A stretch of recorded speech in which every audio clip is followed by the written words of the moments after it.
তো গাইস আমার কাছে প্রাইভেট লঞ্চ প্যাড আছে, প্রাইভেট লঞ্চ প্যাড ব্যবহার করে সুন্দর করে ফ্যাক্টরি ছাদের উপর এখন যেতে হবে। বন্ধুরা এই দোস্তরা তোমরা তাড়াতাড়ি আমার লগে লগে এসব, আমার পিছে পিছে এসো।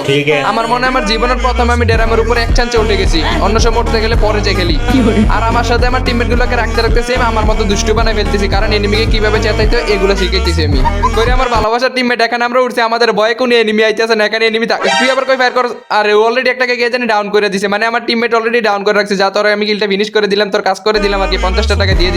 গাইস এখানে আর এনিমি নামনে আমরা সানডে মানডে ক্লোজ করে দেব, কিন্তু ওই যে একটা গাড়ি নিয়ে যাইতেছে উল্টা। আরে বাপরে আরন ভাই বাসন পথ মাথা ফাড়াই দিছি। আসসালামু আলাইকুম ভাই, কি অবস্থা? শরীর তো ভালো নি? অনুমতি নিয়ে নামছেন নি ভাই? আরে মিয়া যেহেতু তোরা দুটোটা এখানে অনুমতি নিলেন করছস না, তাই তোদেরকে পিঠা পাটা খাইতে হবে। এখানে আইতে পারবি, খাইতে পারবি, পিঠা পাটা খাইতে পারবি, মাগার ঘুমাইতে পারবি, মাগার যাইতে পারবি না। একটাকে পিঠা দিয়ে দিছি আর ওর ভাইটা বেঁচে গেছে। ওর ভাইটাকে একটা গ্যানেট মারছি, গ্যানেটে যদি কাজ করে, কাজ করলে তো কাজ হইলো, নাইলে তো ওই কাজ হয়ে গেছে, ভিটামিন দিয়ে দিছে একেবারে। দোস্তরা ফ্যাক্টরি ছাদের উপরে 3-4 বছর ধরে ফাইট করছি, একটা এনিমির দেখা যদি পাইতাম। আর এখানে ল্যান্ড করতে আমাদের একটা টিমে অলরেডি সানডে মানডে ক্লোজ হয়ে গেছে, আর এখানে বেঁচে আছে একটা এনিমি। এটাকে মারতে পারলে আমাদের ম্যাচ বুইয়া।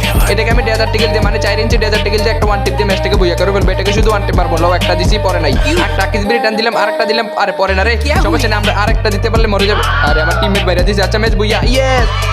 কে বুঝাই নাকি রে? ওরে আমরা 3 জন, এখানে 5 জন ছিল, যে মাথা মতো নষ্ট। গাইজ এখানে লাস্ট এনিমিটা বেঁচে আছে, এটাকে যদি আমি ওয়ান টেপ দিয়ে না মারতে পারি তাহলে আমি প্রো প্লেয়ার। ওয়ান টেপ দিয়ে না মারতে পারলে, আর ওয়ান টেপ দিতে পারলে আমি বট। যদি ওয়ান টেপ দিতে পারি তাহলে আমি বট। ওই যে উপরে দেখবেন ওয়ান টেপ দিয়ে আমি প্রো প্লেয়ার।